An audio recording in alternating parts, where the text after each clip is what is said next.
WordPress 6.2 sort le 28 mars 2023. 292 améliorations de WordPress, Gutenberg et l'éditeur de site. 354 corrections de bugs. L'étape ultime de Gutenberg et l'éditeur de site, autrement dit la toute dernière mise à jour majeure qui concerne Gutenberg. Et je vais vous donner selon moi les 19 changements les plus importants de cette version 6.2 et 5 conseils à suivre du plus évident au moins évident pour appréhender cette nouvelle version majeure. Dans cette vidéo, je vous montrerai les avant-après et vous pourrez regarder à tout moment en haut à gauche pour savoir sur quelle version de WordPress on est, 6.1.1 ou la version 6.2. Vous le saurez également en regardant le titre de la page. Conseil numéro 1, attendez quelques jours voire quelques semaines. Ne soyez jamais ni les premiers ni les derniers à faire quelque chose. Donc cette version va sortir le 28 mars. Vous attendez au minimum une semaine, 2 semaines, peut-être même 3 semaines et ensuite vous faites la mise à jour sur votre site. Conseil numéro 2, vous faites une sauvegarde de votre site avant de faire la mise à jour. C'est très simple à faire, ça prend 2 clics. Vous pouvez installer une extension comme WP Vivid. Vous cliquez dans le premier onglet sur sauvegarder, vous téléchargez cette sauvegarde sur votre ordinateur et vous êtes tranquille. Vous pouvez également regarder du côté de votre hébergeur s'il n'y a pas des sauvegardes. Vous faites une sauvegarde côté hébergeur et là aussi, vous êtes tranquille. Troisième conseil, restez maximum dans la version 8.1 de PHP. Ne soyez pas dans la version 8.2 et ne restez pas non plus dans une version trop vieille comme par exemple 7.3. Ça prend quelques clics à faire auprès de votre hébergeur, c'est extrêmement simple à gérer. Quatrième conseil, si jamais vous voulez tester vous-même la version bêta de WordPress, celle-ci et les futures, il vous suffit d'installer une extension. Elle s'appelle WordPress Beta Tester et elle vous permettra justement de tester les versions bêta. Ne le faites jamais sur un vrai site. Dernier conseil, pour voir les nouveautés de la version en cours de votre site, il vous suffit de cliquer en haut à gauche et vous avez toutes les améliorations ou nouveautés majeures ici. Le premier changement nous permet de nous rapprocher de l'expérience d'un page builder mais dans Gutenberg. Ici, je suis dans un bloc bouton et voilà comment c'était rangé avant. On avait juste plein de réglages, plein d'options les uns en dessous des autres et il fallait dérouler à chaque fois comme ça. Maintenant, dans la nouvelle version, on a 2 onglets, l'onglet réglages et l'onglet style. C'est ce qu'on voyait notamment de plus en plus sur les extensions de blocs comme Spectra ou Kadence Blocks. La plupart des blocs ont une interface comme celle-ci dorénavant. C'est pas le cas sur les blocs de base comme le bloc paragraphe. Ils l'ont fait pendant un temps, puis ensuite ils l'ont retiré. Donc bloc de base, il n'y a pas toujours. Mais sur la plupart des blocs, maintenant, vous avez 2 onglets, voire même des fois 3 onglets. Toujours le premier onglet avec les réglages de base du bloc et ensuite un deuxième onglet avec les réglages de style. Tant qu'on est dans l'onglet style, on peut également regarder ce qui se passe quand on met une couleur juste ici.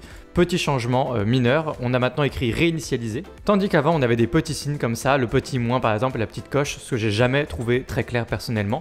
Et dorénavant c'est clairement écrit réinitialiser, je trouve ça beaucoup plus intuitif. La deuxième grande nouveauté concerne les copier-coller de style. C'est quelque chose qu'on a déjà dans pas mal d'extensions, Spectra, Kadence Block. On l'a désormais dans WordPress directement, tous nos blocs de base ont des copier-coller de style. Donc si le design de ce bouton me plaît, je peux aller dans le bloc ici et copier les styles et ensuite aller sur mon bouton juste en dessous et coller les styles. Il faudra la première fois que vous le faites, cliquez sur autoriser juste ici. Et voilà le résultat. Et ça marche pour tous les blocs de WordPress.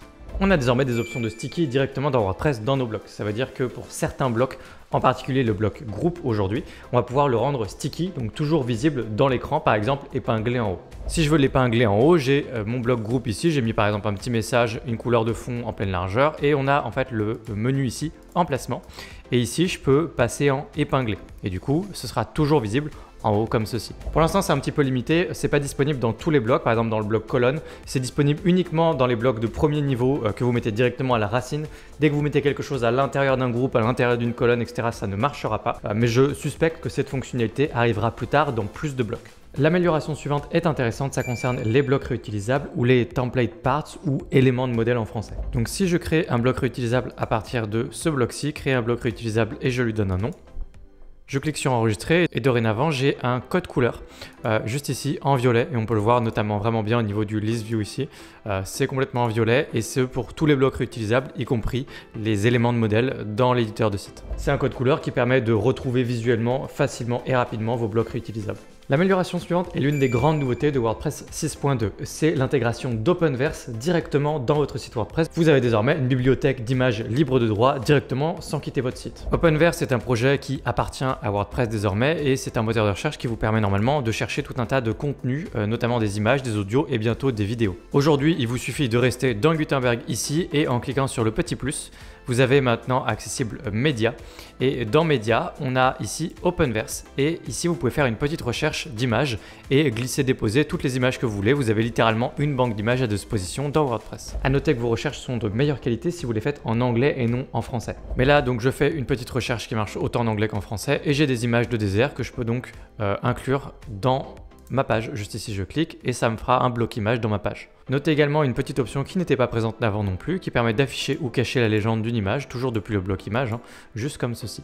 L'intégration d'Openverse se fera tôt ou tard, je pense, directement dans le bloc image, c'est-à-dire que vous n'aurez même pas besoin d'aller dans l'onglet ici pour aller chercher des images dans Openverse, mais vous glisserez directement un bloc image, et depuis ce bloc image, il y aura sûrement une option qui permettra de faire une recherche d'une image à insérer directement dans votre page. Tant qu'on est dans les images, profitons-en pour regarder les autres améliorations liées aux images. Par exemple, la meilleure gestion de vos médias et en particulier des images. Si je clique sur le plus ici, on a désormais un onglet médias juste ici. Pour info, cet onglet n'existait tout simplement pas dans la version précédente. Ici, je suis sur 6.1.1 et il n'y a pas d'onglet médias. Et ici, vous l'avez juste ici. Et à côté d'Openverse, vous avez également images. Images ou plutôt médias en général, c'est justement toutes vos images à vous, donc celles que vous pouvez récupérer. Par exemple, si ici j'allais dans ma médiathèque et là que je me baladais à l'intérieur de ma médiathèque, eh bien c'est désormais accessible directement depuis l'onglet médias, images, et vous pouvez faire une recherche à partir d'ici. Ce sont vos images également accessibles comme ça. Vous noterez en bas aussi ouvrir la médiathèque. Du coup, cette partie a été un petit peu réorganisée. On voit maintenant que j'ai mes blocs réutilisables qui se trouvent juste ici,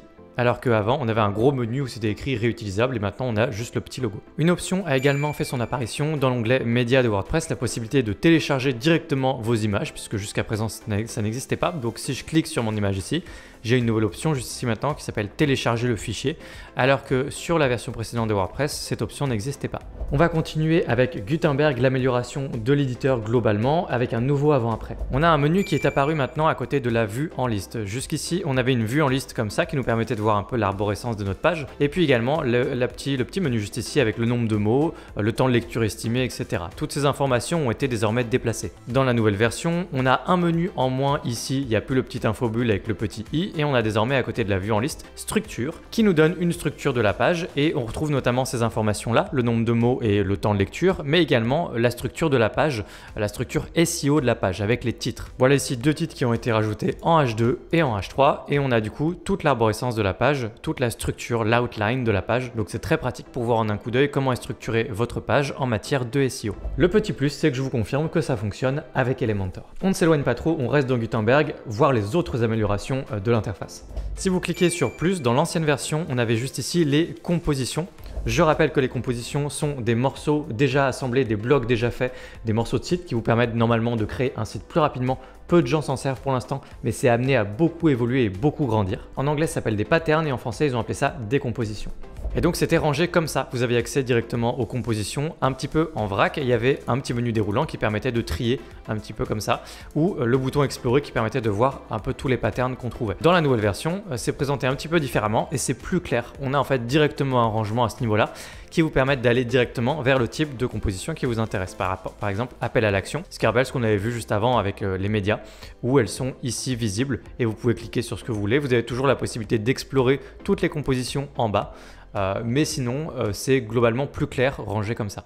Une amélioration très intéressante pour les blogueurs ou les personnes qui prennent le temps de rédiger, et en particulier des articles de blog, mais aussi vos pages, dans WordPress. On a désormais un mode appelé le mode sans distraction. Vous allez en haut à droite sur les trois petits points et vous cliquez sur sans distraction. Et désormais, vous allez vous retrouver dans un canevas blanc, vierge, qui vous permet d'être littéralement sans distraction et de rédiger votre article ou votre page. Quand vous mettez la souris vers le haut, vous avez le menu qui réapparaît avec quelques options de base, revenir en arrière, ce genre de choses. Et puis sinon, vous avez juste à cliquer sur les trois petits points et vous pouvez quitter à tout moment le mode sans distraction, et vous avez également le raccourci clavier. Enfin, ne serait-ce pas mon changement préféré, évidemment, il est très important, je tenais quand même à vous le montrer. Il y a un petit changement assez subtil quelque part, c'est une icône, et je suis sûr qu'une partie d'entre vous l'ont déjà vu. Voilà l'icône avant et voilà l'icône après. Et en l'occurrence, c'est vrai que c'est plus clair après puisque ça nous montre bien qu'il s'agit de la colonne latérale à droite grâce à sa petite icône. Donc je pense que c'est mieux comme ça. Dans cette partie de la vidéo, on va regarder maintenant les améliorations du côté du full site editing qu'on appelle maintenant éditeur de site ou site editor en anglais. Je rappelle que cette partie concerne une nouvelle génération de thèmes, une nouvelle façon de travailler dans WordPress où tout fonctionne avec des blocs et où vous pouvez modifier n'importe quelle partie de votre site, blog, page 404, page d'accueil et tout ce que vous voulez avec des blocs et avec un système de template. Et vous allez pouvoir gérer également tout ce qui est taxonomie, template, tout ça directement dans l'éditeur de site. Je vous avais expliqué notamment dans les grandes lignes comment ça fonctionnait dans la vidéo qui apparaît à l'écran. Le premier changement qui est anodin et en même temps qui est important et qui en dit long sur cette grande phase Gutenberg, c'est la disparition d'un tag. Le petit tag juste ici, bêta, qui nous montrait bien que c'était encore en cours de développement et que ce n'était pas stable. Ils ont désormais dans la version 6.2 enlevé le petit bêta, ce qui veut dire que officiellement l'éditeur de site est une technologie stable. Donc on va pouvoir l'utiliser de plus en plus dans les mois et années à venir pour construire nos sites. On a une nouvelle façon de rentrer dans l'éditeur de site. C'est désormais un petit peu plus, disons, smooth. Voyons la façon de rentrer dans l'éditeur avant. Je clique sur éditeur et j'arrive directement dans ma page d'accueil. Et ici, il faut que je clique en haut à gauche pour me retrouver à nouveau dans le menu pour me balader ensuite à l'intérieur de mes modèles, de mes éléments de modèle qui concernent typiquement le header et le footer ou sur site qui nous emmène simplement sur la page d'accueil. Dans la nouvelle version, si on clique maintenant sur éditeur, on va rester à l'intérieur de l'éditeur. Vous voyez que déjà l'éditeur est assez différent visuellement. Il y a des petits arrondis, il y a des petits effets, c'est un peu plus moderne et on peut se balader directement comme ça à l'intérieur des modèles alors qu'avant il fallait cliquer ici et les modèles apparaissaient carrément en pleine page là, alors que là on peut se balader directement ici dans les modèles et dans les éléments de modèle ou template parts, header, footer juste ici, l'espace commentaire, etc. Donc c'est beaucoup plus agréable à parcourir. D'ailleurs, on peut ajouter des templates à tout moment en haut à droite dans l'ancienne version. C'est juste ici si vous ne le saviez pas et on peut toujours le faire ici. C'est désormais en cliquant dans les modèles ici et j'ai mon petit plus pour ajouter un nouveau template. Et d'ailleurs, si je suis à l'intérieur d'un template, d'un modèle, par exemple ici, je suis sur ma page d'accueil, et bien si je clique sur le petit truc, voilà, regardez, il y a une petite animation, c'est quand même assez différent d'avant. On est sur quelque chose qui est quand même plus travaillé et beaucoup plus agréable. On a enfin un bloc navigation digne de ce nom pour celles et ceux qui veulent utiliser les blocs pour gérer leur menu. Si on regarde un petit peu les évolutions et je clique sur le menu ici, donc on est dans la version 6.1.1 et voilà, il faut cliquer sur le petit plus ici et en fait gérer toute la construction de notre menu à partir de cet endroit directement à la volée en cliquant sur le plus à chaque fois et même pour les sous-menus, il faut tout gérer ici et c'était franchement fastidieux. C'est plus le cas désormais. Maintenant, si je clique ici, en fait, on va pouvoir le gérer directement au niveau du bloc navigation, juste ici. Donc pour qu'on se rende compte de ce qui se passe, il faut qu'on ouvre la vue en liste ici et si je clique bien sur le bloc navigation, regardez, en fait, je peux gérer tout mon menu ici. Ils ont ajouté un nouvel onglet. Donc il y a l'onglet réglage, l'onglet style et le nouvel onglet qui permet de gérer le menu. Et là, je peux directement à partir d'ici, en fait, ajouter différents éléments à mon menu, créer des sous-menus, etc. Et puis comme avant, hein, du coup, chaque élément, on peut cliquer dessus. Je clique sur plus, je clique par exemple sur un lien de page et je clique, voilà, ça me fait une page toute seule ici et j'ai plein de petits réglages qui sont liés à notre page. Tous les réglages qu'on avait en fait à l'emplacement menu qui existait avant dans WordPress, que vous avez toujours évidemment si vous n'utilisez pas un thème de nouvelle génération. Donc tous les thèmes qui fonctionnent sur des blocs ou les nouveaux thèmes WordPress comme 2023 par exemple. Vous fonctionnez toujours comme moi d'ailleurs avec le système de menu qu'on trouve dans WordPress. Mais ici du coup, dans cette nouvelle génération de thèmes, vous voyez qu'on crée les menus et on les gère directement depuis ici. Et on retrouve du coup toutes les options à l'ancienne, l'URL, le titre du lien, etc. Et donc on peut tout gérer à partir du bloc navigation ici. On a le menu là, c'est beaucoup plus clair. Si on regarde au niveau du petit plus, on peut même ajouter d'autres choses. On voit qu'on a Gutenberg toujours à l'intérieur du menu ici et qu'on peut même ajouter par exemple des espacements, icônes de réseaux sociaux et finalement j'imagine demain qu'on pourra ajouter absolument tout directement comme ça dans le menu. Mais si j'ajoute un espacement, c'est assez amusant parce que je peux ajouter un autre élément derrière, par exemple une autre page encore, et on voit qu'au niveau de l'espacement, je peux m'amuser à changer l'espacement. On est à l'intérieur du menu, vous voyez. Donc on commence vraiment à avoir beaucoup de liberté dans Gutenberg et puis dans l'éditeur de site. Tant qu'on est dans le header, eh bien autant regarder également la petite nouveauté du côté des compositions. On a désormais également des headers et des footers qui sont déjà tout faits pour nous de base dans WordPress. Donc je suis toujours dans mon header et je clique sur plus et au niveau des compositions, on a de nouveaux menus en bas, en-tête et pied de page. Si je clique par exemple sur en-tête, eh bien on voit que j'ai une série d'en-têtes qui sont toutes faites et qui fonctionnent bien sûr comme d'habitude avec la nouvelle façon de travailler dans WordPress, la nouvelle génération de thèmes. Donc pas avec les thèmes dont je parle très souvent comme Kadence ou Astra par exemple. Donc ici vous pouvez choisir le header que vous voulez et c'est pareil pour le footer juste en dessous. Allons maintenant du côté de la gestion des styles directement dans l'éditeur de site toujours. Il y a certains changements pour lesquels je dois vous montrer l'avant-après, sinon vous les auriez tout simplement pas remarqués. Et pourtant, ils sont intéressants. Par exemple, au niveau de la gestion des styles dans l'éditeur de site, on a style en haut à droite Et quand je clique sur parcourir les styles, on a les palettes ici qui sont prédéfinies. On peut changer de style rapidement. Donc ça, j'en ai un petit peu parlé dans des tutoriels précédents. Mais désormais, maintenant, quand on clique sur style et parcourir les styles, on a un petit dézoom qui nous permet de voir directement en fait l'ensemble de notre style, comment il est appliqué. Et c'est plus agréable là aussi. Donc c'est des petits changements qui font vraiment plaisir. Mais le gros changement au niveau des styles ici, c'est ce qu'on appelle un guide de style. Et les web designers vont adorer ça. On pourrait appeler ça également un style guide en anglais. Ce petit style guide, il n'existait tout simplement pas avant. Regardez ici, je n'ai rien du tout. Et dans la nouvelle version, on a le petit deuil qui est apparu ici, guide de style, qui nous permet en fait de voir en un coup d'œil l'ensemble des styles pour tout notre site, pour tous nos blocs. À quoi ça sert? Eh bien tout simplement à paramétrer chacun de vos blocs un par un à travers un guide de style. Mes titres ressembleront toujours à ça, mes boutons ressembleront toujours à ça, mes images ressembleront toujours à ça avec tant d'espace en haut, tant d'espace en bas, toujours arrondi et des bordures. Ça vous permet en fait d'avoir une cohérence dans votre web design et d'avoir des sites professionnels plus facilement. C'est des choses que les web designers connaissent déjà très bien, notamment avec les logiciels de maquettage comme Figma ou Adobe XD. C'est des choses qui se font déjà très couramment et WordPress l'implémente directement au cœur. Évidemment, j'ai hâte de savoir quand cette fonctionnalité fonctionnera avec des extensions comme Spectra ou Cadence Blocks. Donc ici, je reviens en arrière de cet endroit-là et en fait, l'endroit qui nous intéresse, c'est ici bloc. Et quand vous cliquez sur bloc ici, ce qu'on avait déjà avant, si je reviens sur la version précédente et que je clique sur bloc, on a déjà tous nos blocs qui sont ici. Je peux cliquer sur n'importe quel bloc et sur mise en page ici par exemple dans le cas d'une image et puis en fait faire des petits réglages qui sont liés au bloc image pour l'ensemble de notre site pour dire voilà, ça ressemblera toujours à ça. Donc là par exemple l'épaisseur de mes bordures, la couleur des bordures, rayon de bordure, donc ça c'est tout ce qui concerne un bloc image. Ici on a la même chose, bloc image, là vous voyez qu'on a également un petit aperçu mais du coup maintenant si je clique sur bordure, eh bien en fait je peux voir absolument tout mon travail ici. Donc par exemple je vais dans médias puisque vous voyez que dans le guide de style tout a été rangé soit par texte, soit par médias, donc images, là on a un player audio également et là on a design par exemple des boutons, donc vous avez tout qui a été rangé comme ça dans des sous-parties. Et donc si je reste dans médias justement ça me permet de voir un petit peu ce que je fais. Donc par exemple je mets une bordure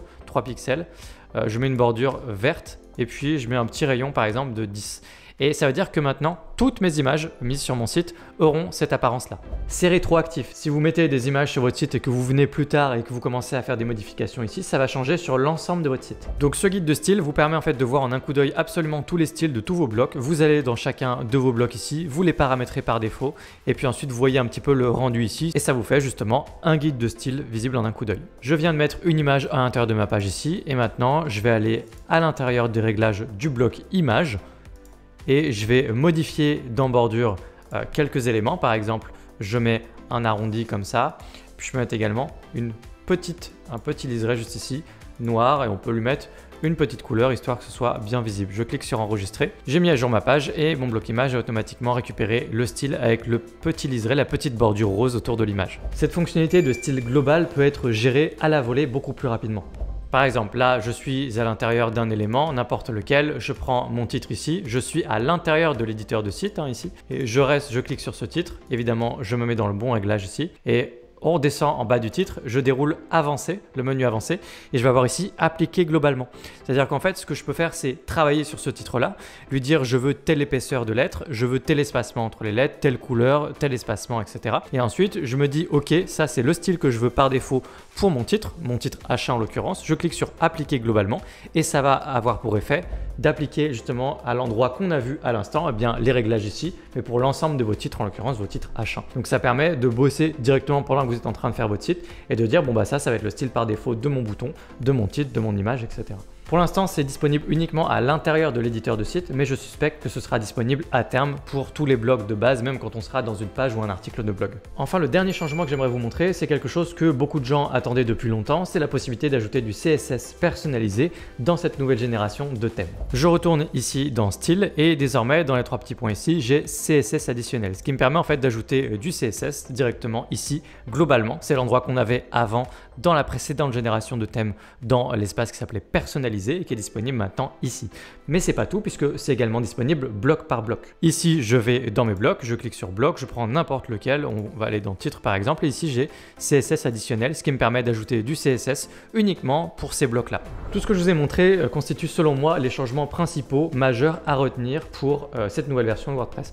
Il y a plein de nouveautés, il y a également des améliorations en matière de performance, notamment pour les thèmes basés sur des blocs, des améliorations qui vont jusqu'à 20% si on lit la documentation officielle de WordPress. Dans tous les cas, je trouve que ça amène plein de choses intéressantes dans WordPress. La nouvelle interface pour les blocs de base avec quelque chose qui ressemble plus au page builder avec différents onglets, la possibilité d'avoir du sticky, d'avoir du copier-coller de style, une amélioration générale de l'interface de Gutenberg avec plein de petites fonctionnalités à droite et à gauche qui sont très intéressantes. Je considère cette mise à jour comme étant majeure et intéressante pour Gutenberg et pour l'avenir des blocs. Si vous avez des questions, l'espace commentaire est là pour ça. Si vous voulez aller plus loin avec moi sur WordPress, j'ai un catalogue de formation, vous trouvez le lien dans la description de cette vidéo. Quant à moi, je vous retrouve dans une prochaine vidéo qui concernera toujours WordPress. Si vous voulez être au courant de la sortie des prochaines vidéos, abonnez-vous à cette chaîne. Je vous dis à très bientôt. Ciao.